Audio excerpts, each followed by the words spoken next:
Apple's gradual AI rollout disappoints. Japan to build the world's first Zeta-class computer, 1,000 times faster than current leaders.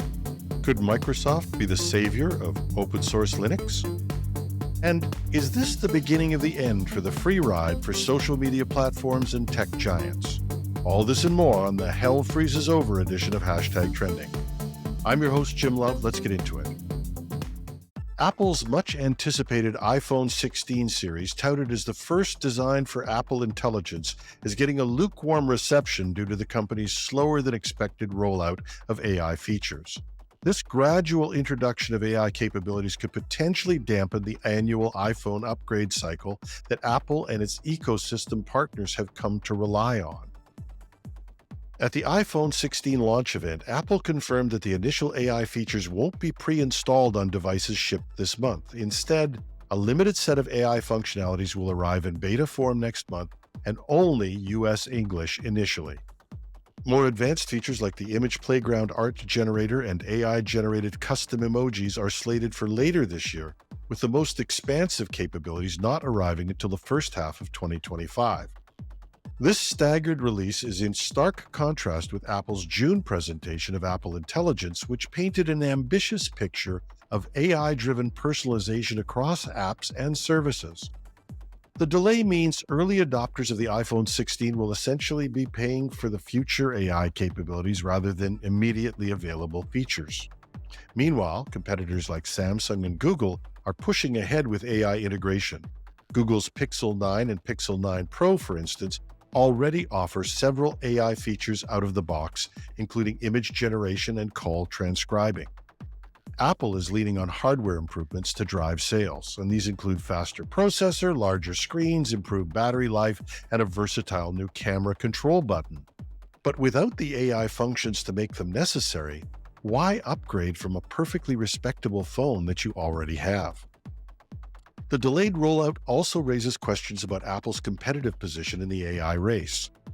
While the company has argued that its approach leverages user-specific data for more personalized AI experiences, most of the early features appear similar to existing market offerings.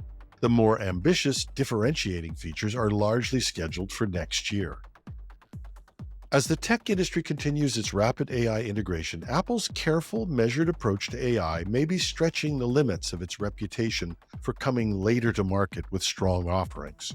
We'll wait to see if this deployment, or lack of same, could potentially impact Apple's market position.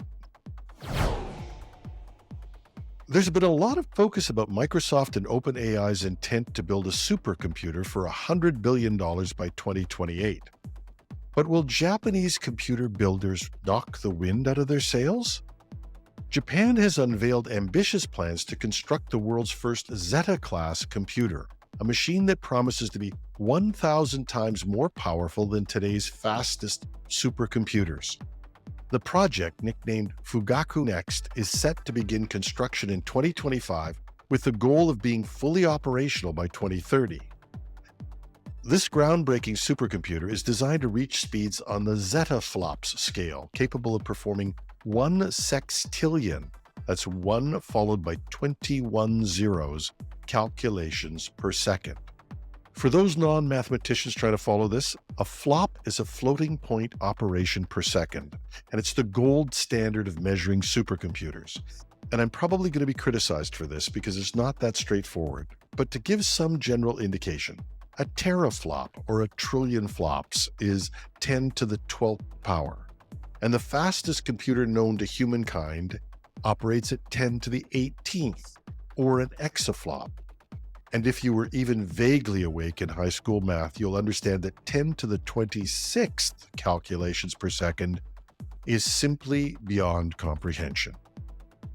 The Japanese Ministry of Education, Culture, Sports, Science, and Technology, MEXT, announced the project on August 28th, citing the need to keep pace with rapid advancements in artificial intelligence research. The supercomputer, which could cost upward of $750 million, will be developed by Riken and Fujitsu, the same team behind Japan's current supercomputer, Fugaku. While the exact components remain undisclosed, engineers face significant challenges in making the machine energy efficient. Experts have warned that a Zeta-class supercomputer built with current technologies could require energy equivalent to the output of 21 nuclear power plants. MEXT has allocated approximately $29 million for the project's first year, with a potential total funding reaching $761 million by completion. If successful, Fugaku Next will become the world's most powerful supercomputer, cementing Japan's position at the forefront of high-performance computing technology. This development represents a significant leap in computational power, potentially revolutionizing fields such as AI research, climate modeling, and even complex scientific simulations. It also highlights the ongoing global race in supercomputing technology, with implications for scientific research, national competitiveness, and technological innovation. Steve Ballmer, then CEO of Microsoft, once called Linux a cancer. So it's ironic that in an unexpected turn of events, Microsoft's internal Linux distribution, Azure Linux, is being eyed as a potential contender in the broader Linux ecosystem.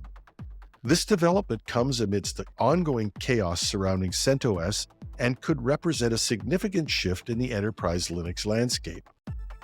Mary Jo Foley, a respected analyst at Directions on Microsoft, suggests that Azure Linux, formerly known as CBL Mariner, might have the potential to reach a wider audience beyond its current internal use at Microsoft. The distribution, designed to be lightweight and secure, is already used as a container host operating system for Azure Kubernetes Services, AKS, and supports both x86 and ARM architectures. The timing of this speculation is notable, given the recent end of support for CentOS, which has left many enterprise users searching for alternatives. Microsoft's strong position in cloud computing, with Linux workloads now outnumbering Windows Server on Azure, adds weight to the possibility of Azure Linux becoming a serious player in this space. Microsoft's recent experience with LinkedIn's migration from CentOS to Azure Linux has likely provided valuable insights and could serve as a proof of concept for broader adoption. However, the company faces significant challenges in overcoming historical skepticism from the Linux community, stemming from past antagonistic stances towards open source software.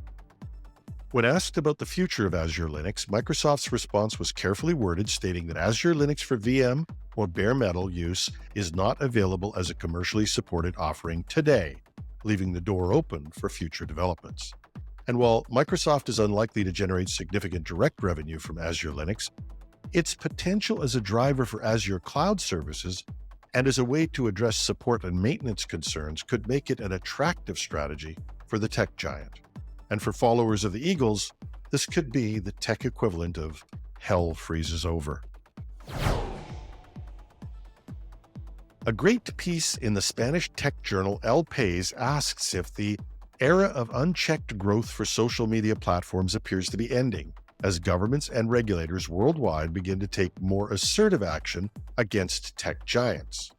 Recent high-profile incidents, including the arrest of Telegram's CEO Pavel Durov in France and the court-ordered closure of X, formerly Twitter, in Brazil, signify a significant shift in the regulatory landscape.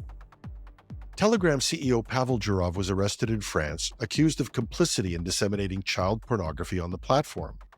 A Brazilian judge ordered the closure of X due to the platform's repeated failures to comply with court orders regarding the blocking of profiles spreading extremist content.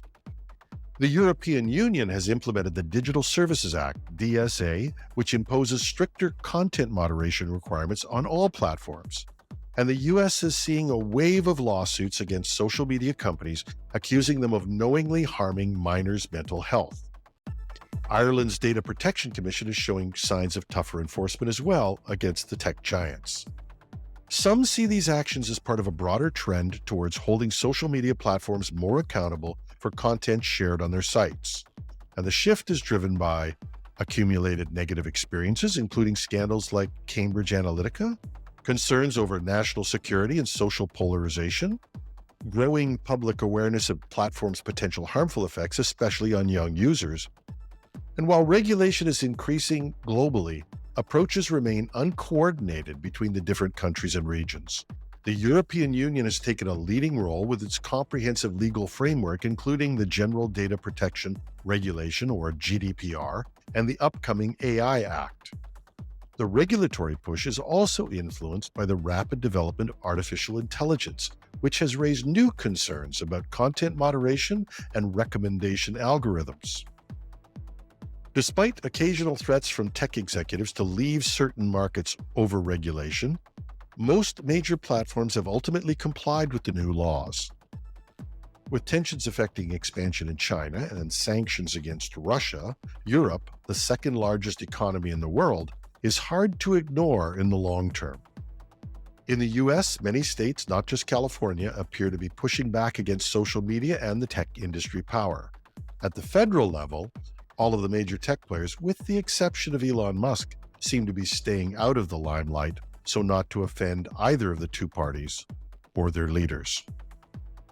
And that's our show for today.